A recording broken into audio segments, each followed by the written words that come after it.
What's going on, creators? Yeah, I just want to get on here and bring everybody back to now. Appreciate y'all being here and vibing with me for a bit. Yeah, today I'd like to continue the conversation on mental diets and hopefully add something positive to your mental diet for today.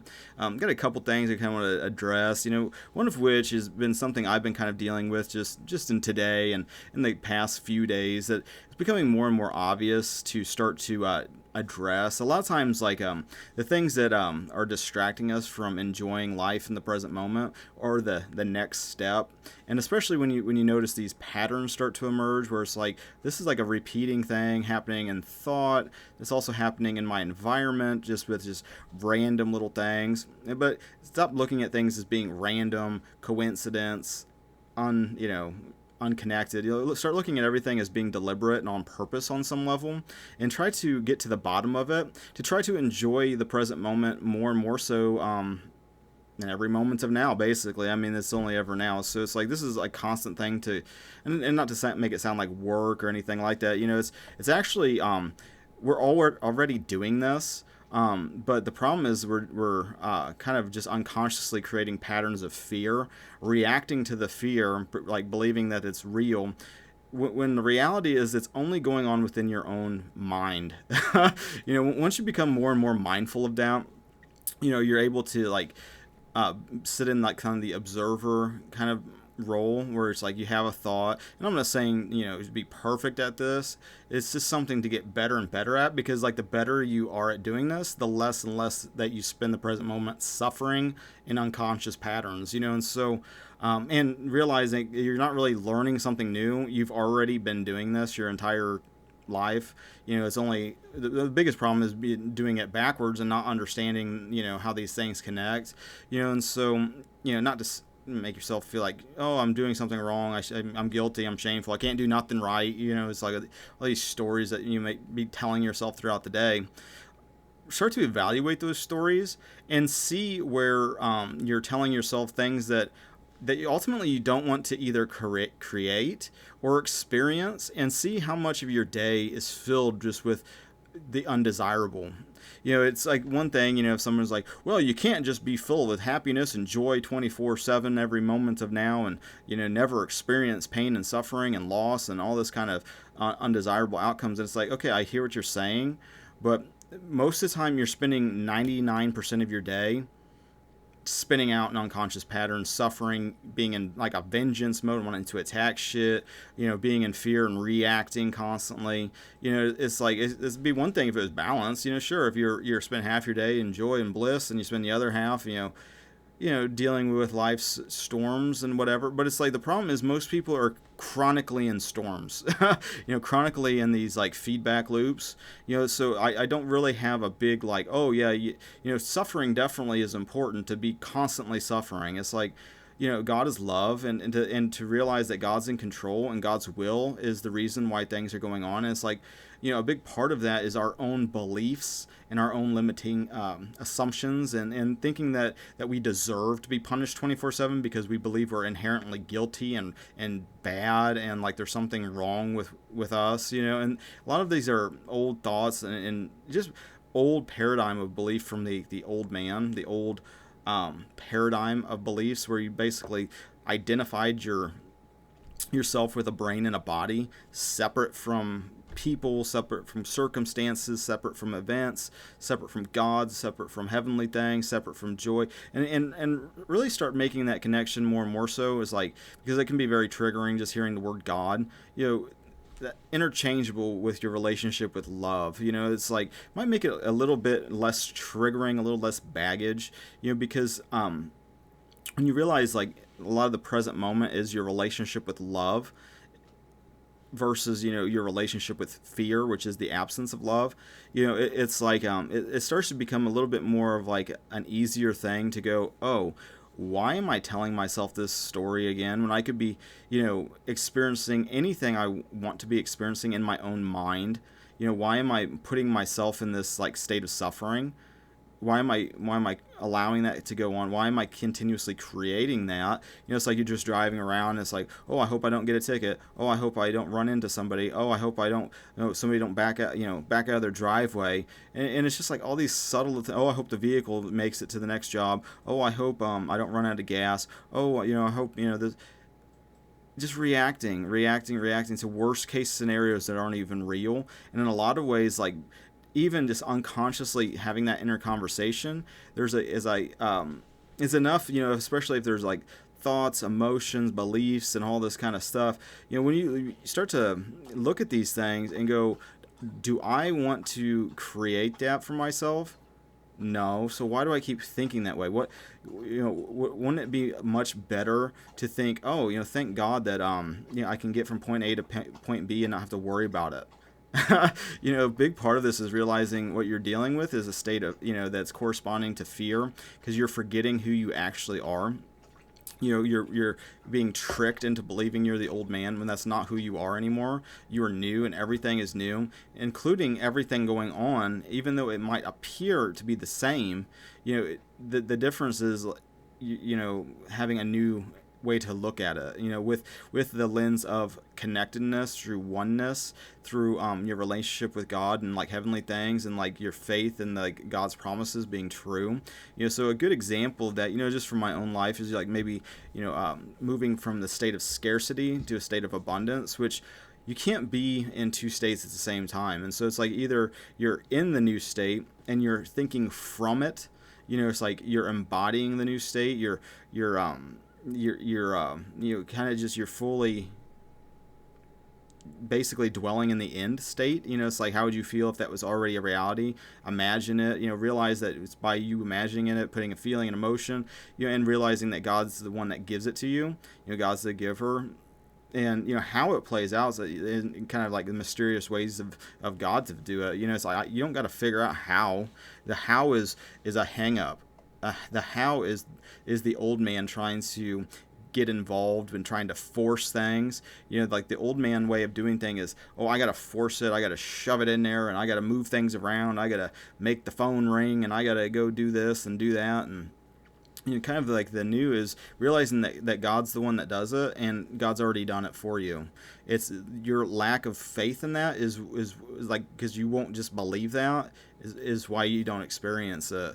And it's that simple. I mean, it really is a very, like, a child can understand this. Probably a child could do this better, because there's so much less baggage and programming and just these patterns that we just told ourselves over and over again. And then it's like, then you see it reinforced, because then it starts to be reflected in your life, and so then you believe it even more. It's like, oh, it's scarcity is real because I see it, I experience it, I deal with it, I feel the fears of it, I got this, but like the more that you realize that God's your provider, and the funds, it's easily given to you. It's like, it's one thing to hear that, though, but it's another to actually walk into and like test that for yourself, because there is a lot of like maybe fear, or maybe like resistance patterns that immediately come to mind. It's like, well, it's like if I tell you that you're abundant right now, and like all of your fears about scarcity are illusions, immediately through here comes the wall of like, well, that's bullshit, because of,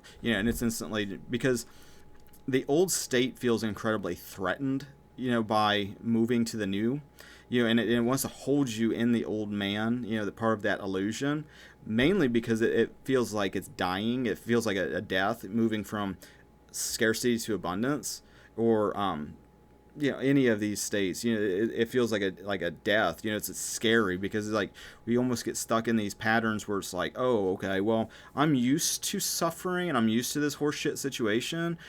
Yeah, I could make a move and do something different. Yeah, my life could be amazingly different, filled with blessings and awesome experiences around awesome high vibe people, and circumstances, events that are just reflecting, all this love and all this.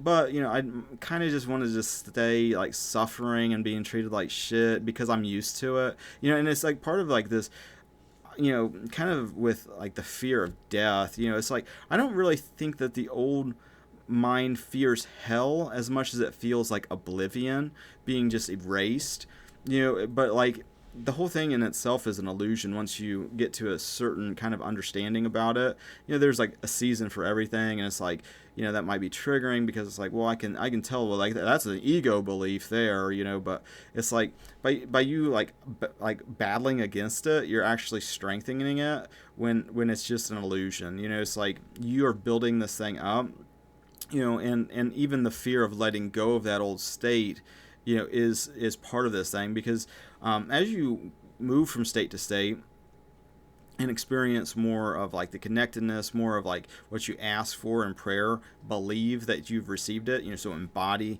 the belief that it's already like that. It's like, I'm doing that actively with like hip pain, which is getting better and better. It's awesome, because like therefore, I've had it, over the past couple months, I've had to quit doing bike rides because like it felt like my hips were like popping out of their socket, and it was just like I'd have to sit and like pull at them and then like kind of move and shake until it just finally clicked back in, and it was like pretty painful and like intense, like super intense, and it was like this active decline, and it was like and it's one of those things that issues is putting socks on in the morning and then going and working all day on top of it, and all this kind of shit, but like part of like the faith is like in God's eyes I'm already healed and that this is an illusion, and what started happening though is like through this progression, and I was really kind of like going through this thing with kind of the same flow I had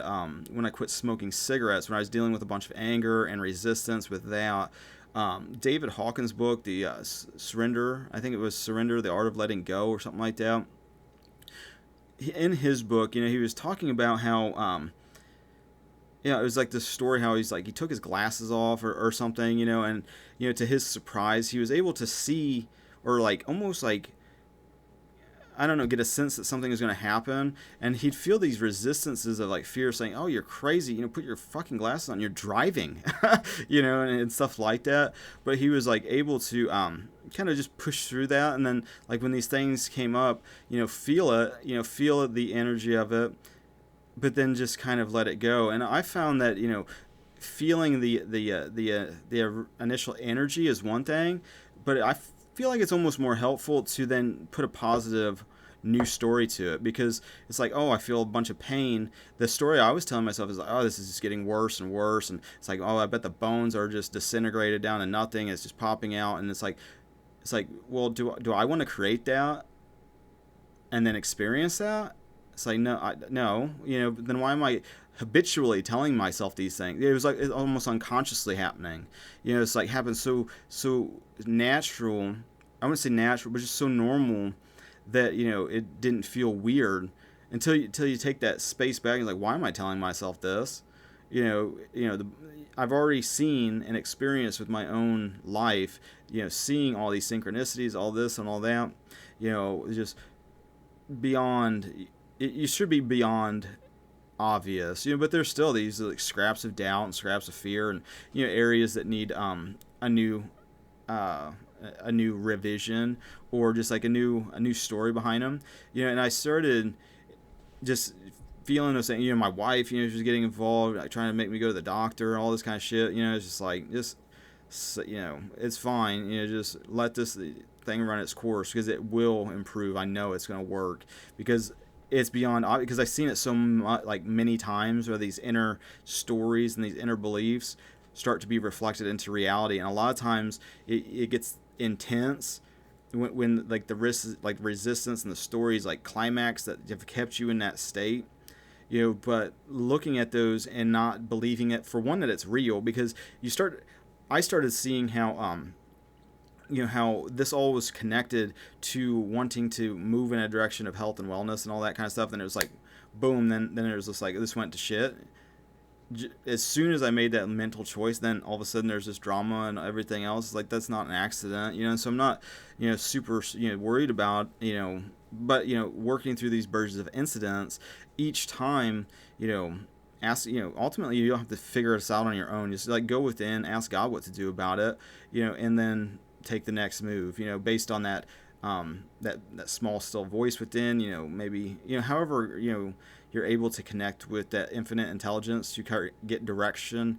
It's like maybe it's through a synchronicity, through just that that small kind of thought that's different than like the normal thought. It's more of like a more subtle thing. It's kind of hard to put into words, but it's like the more that you practice that, the more it's easier to kind of dial into that.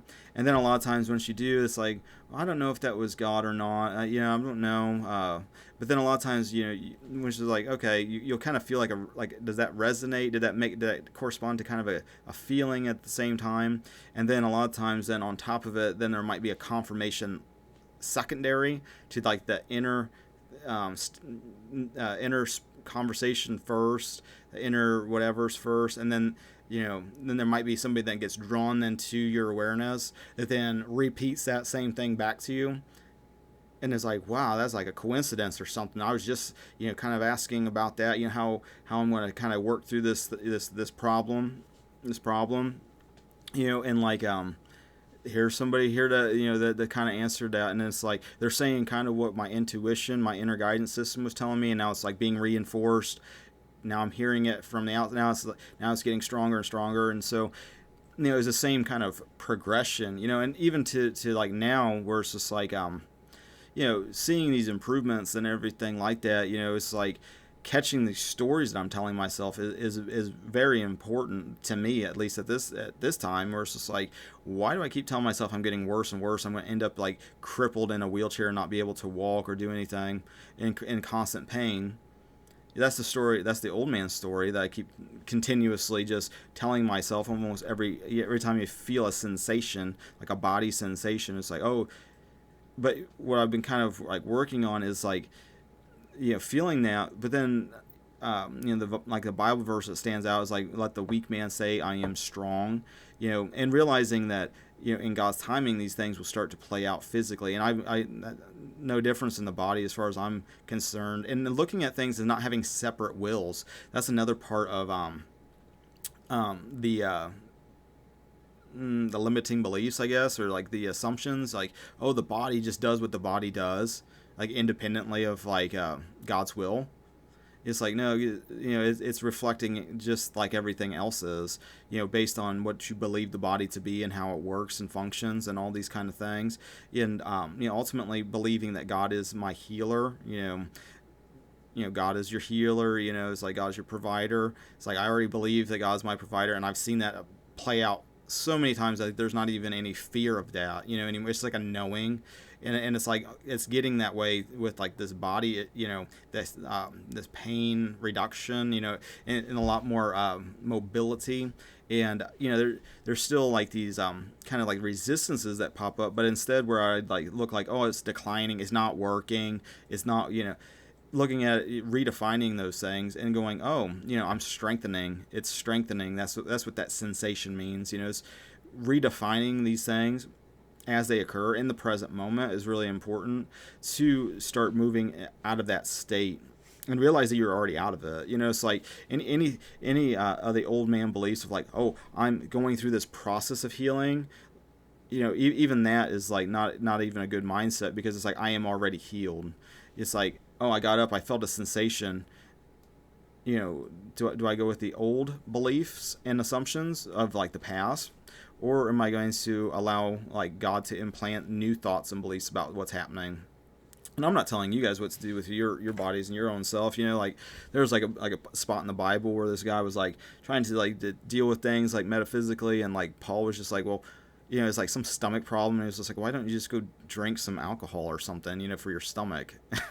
It's like, so not to say like the medicine and is inherently bad or anything's inherently, I think everything has a purpose, and like, if you're like directed to like, well, I'm taking medicine, and I don't feel like that's a path I need to take, it's like, go within yourself, it's between you and God what you're doing with your own body, it's like, not me. It's like, what do I care what you're doing, and I think that's a big problem, as far as like kind of what's going on in society.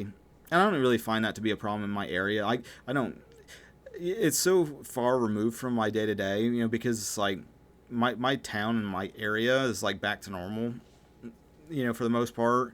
I still see maybe 5% of the population just wearing masks.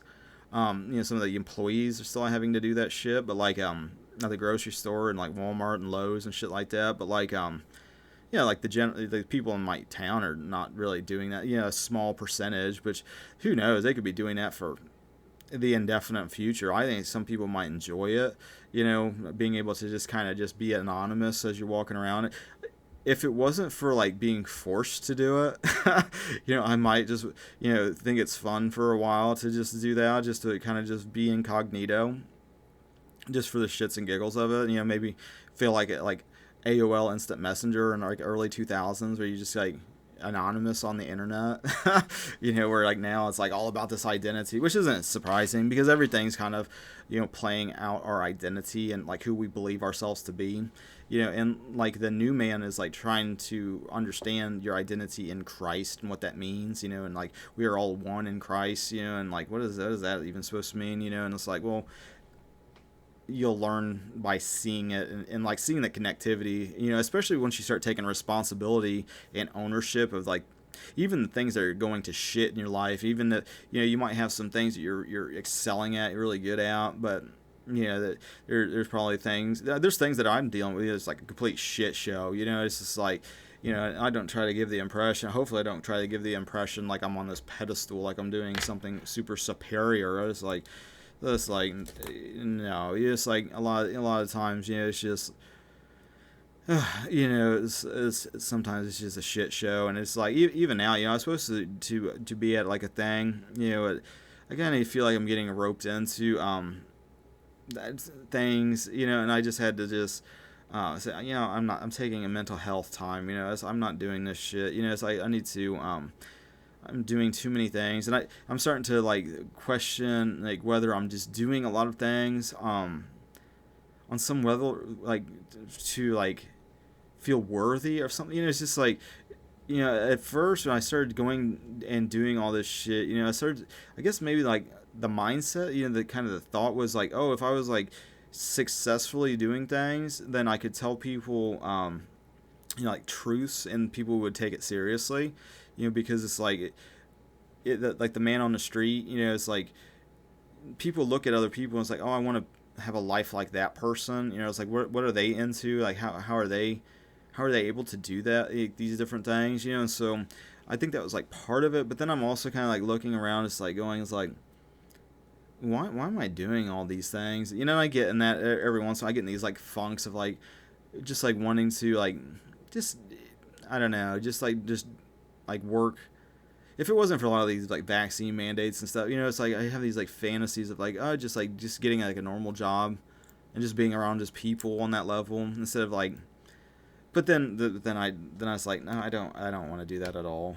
But I go back and forth. I get in these weird little funks. I think it might.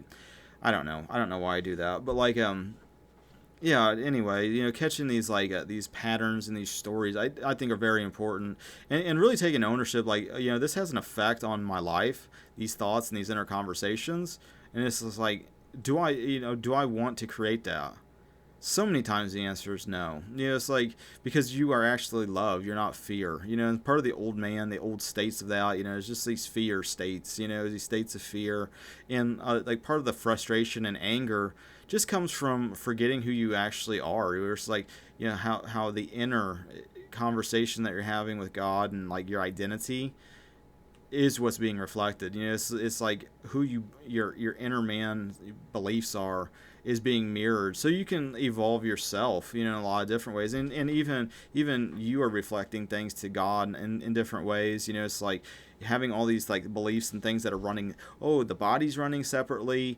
My will's running separately, my neighbor's will's running separately, and there's God's will somewhere in between. It's like there's only God out there, right? There's only God's will running in creation. And once you realize, so much of creation is just the inner reflecting out, and as you start focusing on the kingdom of God, which Jesus was like kind of like, hey, of all things to kind of focus on, focus on the kingdom of God and his righteousness, and like all these things start to be added to you. And so that's what we're supposed to be seeking and finding, and then like, loving God and then loving people as ourselves. But I almost feel like loving people as ourselves is like when you realize that we're all connected, So it's like the things that are irritating and annoying about another person is like a lot of times you're doing that same thing on a different level. Or if you're like attacking others, it's like you're only attacking yourself. And it's like starts to feel insane to be like, because the old mindset wants to have vengeance on people and like attack people and like put people in their place and make people suffer so they obey you and like all these kind of weird things, and it's like once you realize that you're doing that only to yourself and then having these mental conversations and stories that might go on and on and on and on even well after the event has already happened. It's like, how long do you want to keep attacking yourself in your own mind when the fear and these emotions is all going on within your own mind, nowhere else? It's like you could be telling yourself you're the most loved person in the entire creation, that God loves you, you're a masterpiece, you don't got to worry about a single thing ever. God's already blessed you, it's already yours. The only reason you're not experiencing it is because you just can't receive that good news.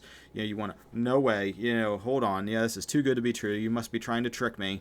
Don't be trying to trick me. I'm not going to fall for your bullshit. And then but not realizing, I was like, oh, maybe that's something inside of me that feels threatened, that it's going to no longer be my dominant state, that you're used to, and that's something you got to figure out for yourself. It's something I'm just figuring out. It's not to say I've got it figured out, but I am able to catch these things faster and faster, and spend more and more of the day, feeling at least like good, feeling at least at peace, not worrying about tomorrow and all the narratives and everything. It's so crazy. So many all this reactivity to these talking points from the media. But it's like, what's funny about that is like both sides are kind of mirroring, or just like inverted of each other, which is weird, because it's like it's easy to want to drift into camps, just to be part of a group and everything like that. But it's like it's important to take a step out of it and really focus on what's important to you, and ultimately what's important to you in your relationship with God, and like not getting carried away with what's going on in the world, because a lot of even that's being reflective of states of consciousness of that region, of the group, of all these things. And it's easy, if you start getting involved in some of these groups, if you're not mindful, it's easy to fall into the consciousness of that group, and then you start falling into reactivity, and sometimes that can be fun if you know that is like, oh, if I jump into the right wing camp for a while, I might drift into like Tucker Carlson and what's going on with that camp, and then so, oh, maybe drift into like the liberal camp for a while, and and not be offended and pissed off at the president all the time and making fun of people. And yeah, I get, there are lots to say, about people in positions of power, but we're supposed to like pray for these people in positions of power to actually do a good job, not just be like a satanic puppet, that is just spinning things into a disaster, and realize, it's like, yeah, some people are kind of in the Great Reset paradigm, while really there's only one paradigm, which is the Great Awakening, and just people are at different levels of that kind of realization, and a lot of times like the suffering and the nonsense and like the hypocrisy and this like the clown world aspect of things, it can be funny, to kind of point it out. Especially when it's so. I seen something with like Noam Chomsky the other day, which I think when I was in college, I was like kind of into him for like a season. Like there's like a time where I thought he was like super smart, and then I heard him like talking about like if people that don't want to take the vaccine, you separate them and like let them worry about where they're gonna get food and everything. It's like, dude, where do you think food comes from? It's not being grown in the city. It's like none of these farmers are having this shit. It's like you think I don't under. And again, it's like the things that people with this kind of this veil, when it's like seeing the separateness, it's like the vax versus the unvax, the mask versus the unmasked, this false binary that happens, the us versus them. you're only ever doing that to yourself. And so you start seeing how the people that are like plotting and scheming, and a lot of it's unconscious, a lot of it's just reacting out of fear and hysteria and fear of death and everything else. And it's like, but it's like the snake eats itself, so it's like if you're going to be in the delusion of separation and, like believe the world and all this kind of shit, and not, what not to say, oh, that's what people are just doing, but like everybody's in a process of awakening, not to sit there and like, oh, there's somebody's way over here, but there's things that we can observe, and like as you're kind of observing the old kind of paradigm, that old mind start to manifest in different people, in like situations and everything, where it's like the contrast of the relative. It's like you can't really, it's like with fear, then you have love, there's hot and there's cold, because of the relative difference, and so like every state exists. If you can imagine it, if you can imagine a fucked up way someone has died, it's like a fucked up way to die, I guess. There's a human being that has occupied that state, that has died that way, and it's like, once you realize that, oh, if you can imagine it, it's already happened, it's a reality somewhere, then it's like, well, you can imagine, for every person that has a fucked up way to die, there's, amazing miracles on the other end of that, it's like, but, it kind of just depends on where you put your faith, and, that's a choice we all make in the present moment always, and it's like, it's only ever now when we make these choices, whether we're going to drift into unconsciousness or not, or we choose to listen to like the Holy Spirit instead, and kind of work on these things, and it's not even like you have to work on these things because you're inherently bad, but it's like, if you don't catch these these patterns, a lot of times you keep repeating them over and over again. So it's like, it's kind of insane to continuously hurt yourself, which is what it kind of boils down to. And so, hopefully that helps, maybe break somebody out of like that spell of like doing that. But it's just like, you just see, how it's like, okay, well, you are advocating for the people not get food unless they're vaccinated, but food comes from people that are primarily unvaccinated. So even the truck drivers that drive it into your city, why do you think people are going to continuously serve you? You know what I mean? It's just like, especially when you're rejecting them, like you want nothing to do with them. So it's like, as far as I'm like, there's like 10,000 pigs that I'm aware of, like a couple miles that way. It's like, I know of like warehouses filled with food that way. It's just like, I'm surrounded by farms and farm animals and all this kind of stuff, and it's like around me, it's just like I said, things are back to normal. We actually, in my county, just got this like news, I guess, that they're going to make any future mask mandate or vaccine mandate, and this is just for the county, I guess, but like not the state yet, but like yeah, it was just like making that illegal, so that will not like happen again. I also heard a thing where like my state is offering sign-on bonuses for police and doctors and nurses and stuff that have like been fired or forced to quit because of like the vaccine mandates and like the liberal areas, to come to this state and work. And so you're definitely seeing a lot of things start to snap back, because it can only snap, with even collective consciousness, you see how the resistance comes first, and then you break through it, and then it snaps back, and and so I feel like we're seeing that snap back starting to occur more and more and more, because so much of this thing has just been illusions and hysteria to begin with, and so once people are like finding out that, hey, there's something really, this doesn't make sense, and so hopefully see more and more of that as like the things evolve and whatnot. And so other than that, I think I'm gonna bounce. So thanks everybody for listening. I appreciate you guys liking, sharing, subscribing, all the social networking things. Appreciate your spiritual support and your financial support. Thank you for that. And till the next now, God bless.